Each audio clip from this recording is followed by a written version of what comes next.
We saw in previous videos that any complex number x plus yi can be written in this so-called polar form. It can be written in the form r times cos theta plus I sin theta, where r is the modulus of the complex number, or the distance of the complex number to the origin. Now I'm showing a complex number in this quadrant, but of course I could show it in any quadrant.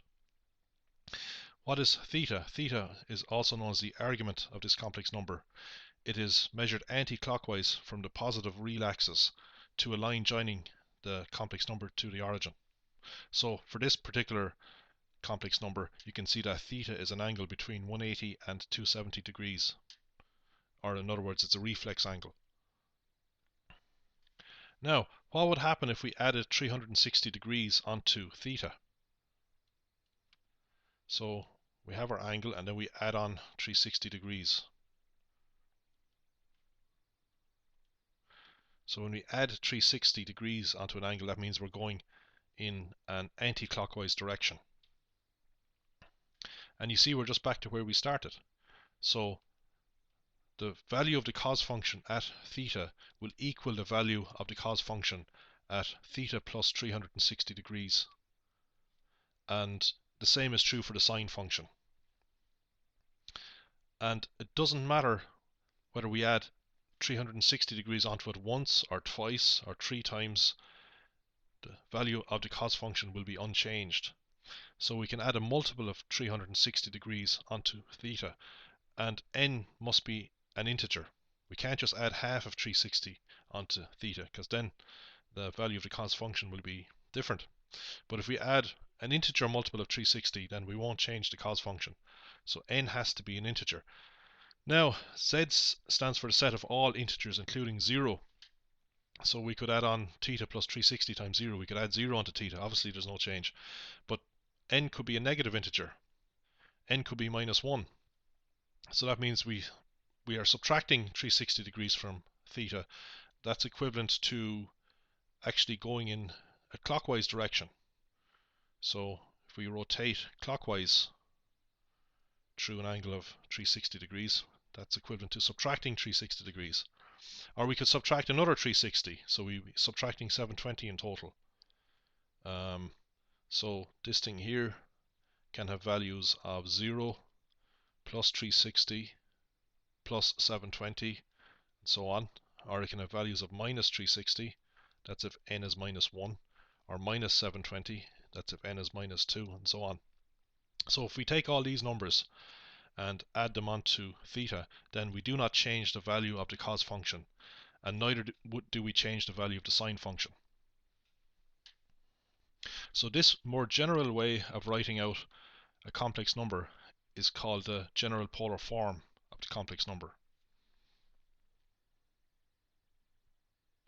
Let's take an example. Let's take the complex number 1 plus I. Let's find r and theta. Now we did this in other videos, but let's go through it again. 1 plus I is a complex number that's in this quadrant. The real value is 1, the imaginary value is 1. The distance of the complex number to the origin can be worked out from Pythagoras. It's the square root of the real part squared plus the imaginary squared, which comes to root 2. And theta, which is measured anti-clockwise from the positive real axis, is 45 degrees. Okay, now I'm going to write out 1 plus I in general polar form, so I plug root 2 in for r, and I plug 45 degrees in for theta. So this is what we get, and of course we have the integer multiples of 360. So n is an integer. Now let's suppose I want to take 1 plus I and raise it to the power of 10. Then I would have to raise all of this here to the power of 10, of course. But we have a product here, and as you've seen before, we put this part, root 2 to the power of 10, and then we put the rest of it to the power of 10. So this is what we get. Then we apply the Marvis Theorem, which means we can multiply the power by the argument. When we multiply 10 by 45, we get 450. 10 times 360n gives us 3600n. So all I did was multiply 10 by this argument here. There's two parts in this argument now. And this is what I end up getting. Now notice here that I can actually forget about this term. Because this is just a multiple of 360. This is just 360 multiplied by 10n, if you like. See, it's a multiple of 360. So when we add an integer multiple of 360 onto 450, we haven't changed the value of the cos function. So we have multiples of 360. So we can just drop it. We can just drop this. You know, it doesn't matter what integer we put in for n. N equals 0, 1, 2, 3, 4, 5, whatever. When we get the cos of 450 plus this term, we'll get the same answer as if we just get the cos of 450. So we can just forget about it here. The cos of 450 is 0. The sine of 450 is 1. So we get root 2 to the power of 10 times I. Root 2 to the 10 is actually 2 to the power of a half to the power of 10, which is 2 to the power of 5 times I. And that's 32i.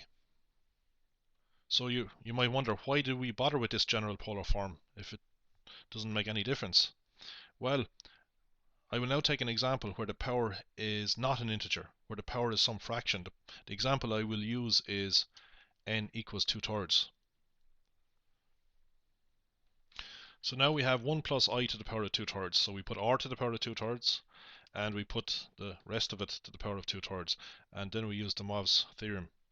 So we have to multiply the power by the argument. So this is what we get. So we multiply 2/3 by the argument. So 2/3 times 45 is 30. 2/3 times 360n is 240n. So we haven't really done anything new here. We're just applying the Marvis theorem. The argument just happens to consist of two terms, but that makes no difference. The Marvis theorem tells us that we multiply the power by the argument. Now, notice something interesting in this case. We get a term here which is not a multiple of 360 degrees. You see, our original expression here is valid for all integers. You know, if we add a multiple of 360 onto 45, we don't change it. But after we multiply by 2/3, we get something that's not a multiple of 360. So for different integer values of n, we're going to get different angles, of course, but how this thing differs from the previous example is that the cos of those angles will not be the same, at least for some values of n. Okay, see, we're not adding multiples of 360 onto 30, so we're not getting back to where we started from, at least for some values of n. So when I plug in different values for n, you will see now that we will generate different values for 1 plus I to the power of 2/3. So 1 plus I to the power of 2/3 is multi-valued. And that's because we have a power which is not an integer. Now here I've plugged in n equals 0. So we just get cos of 30 plus I sine of 30. We have root 2 to the power of 2/3. We can actually simplify this a bit. The number on top is the power, so we have root 2 squared. You can think of this as root 2 squared to the power of 1/3. Root 2 squared is just 2. So we get 2 to the power of 1/3. That just simplifies it a little bit. Here is one of the values of 1 plus I to the power of 2/3. Now, I've written the real part to 4 decimal places, and the imaginary part has actually been written to 4 decimal places as well. You can check your answer by going here and typing in 1 plus I to the power of 2/3. And here we have the solution. This is the solution for n equals 0. This is the value got from putting n equal to 0. So to 4 decimal places we have 1.0911 and 0.63 when we round this to 4 decimal places. Now here I've put n equal to 1. So we plug 1 in here for n. We get 240 times 1, which is 240. 240 plus 30 is 270. So we have to get the cos of 270, which is actually 0. The sine of 270 is minus 1. Just as an aside, if we're getting the cos of 270 and the sine of 270, we should remember that any point on a unit circle has coordinates cos theta, sine theta. where theta is measured anti-clockwise from the positive x-axis. So this is a circle with a radius of 1. So for 270 degrees, we're talking about this angle here. So the coordinates of this point here are cos 270, sin 270. But because it's a unit circle, we know that the coordinates are actually 0, minus 1. X is 0, y is minus 1. So the cos of 270 is 0, the sin of 270 is minus 1. But that's just an aside. You can just do them on the calculator, of course. So we found two values for this. Now you might think that we have to keep going on forever. We said that n can be any integer, and there's obviously an infinite number of integers. But it turns out that there are at most 3 distinct values. The reason we know that is because of this denominator here. It's 3. So we just look at this denominator. I'll explain a bit more about this later. But just for now, if the denominator in the power is 3, that means that there are at most 3 distinct solutions. We found 2 distinct values. These are distinct. So there's a third one. So we plug in n equals 2 and see what we get. And if we keep plugging in values of n, we'll just keep getting back the 3 distinct values. When we plug 2 in for n, we get 240 times 2, which is 480. 480 plus 30 is 510. The cos of 510 is root 3 over 2. Actually, it's minus root 3 over 2. Minus root 3 over 2 times 2 to the power of a third is minus 1.0911 to 4 decimal places. The sine of 510 degrees is a half. A half times 2 to the power of a third is 0.63. And this is actually written down to 4 decimal places, 0.6300. So you see now that we have 3 distinct values. These 3 values are distinct.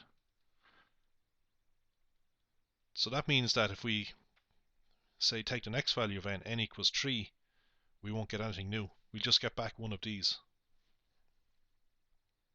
As a matter of fact, if we put in n equals 3 into this, we get the value that we got for n equals 0. We will get this value here. If we put in n equals 4, we'll get the value that we got for n equals 1. If we put in n equals 5, we get the value that we got for n equals 2, which is this value, and so on.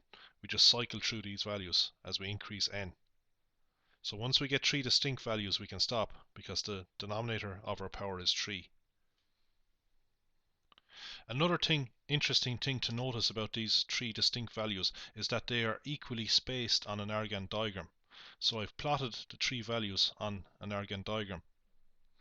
The distances of the complex numbers to the origin are all the same.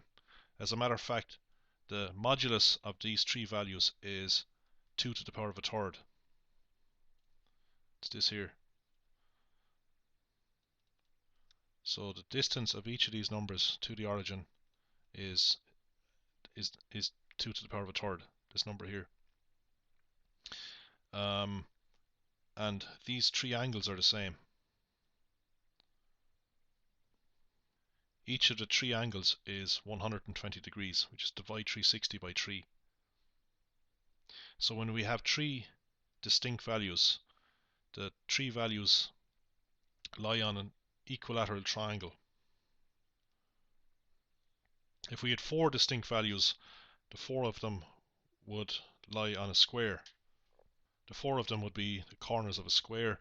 If we have 5 distinct values, we would have a shape with 5 corners, which is a pentagon. So we would have regular polygons, where the number of sides equals the number of distinct values that we get. Now I want to get back to discussing the relationship between the power and the number of distinct solutions. I've already explained that if 3 is in the denominator of the power, then we have 3 distinct values for 1 plus I to the power of 2/3. Now, if I call x 1 plus I to the power of 2/3, I can raise both sides to the power of 3. So I put the left hand side to the power of 3 and I put the right hand side to the power of 3. So I get x cubed on the left hand side. When I put the right hand side to the power of 3, I multiply 3 by 2/3 to get 2.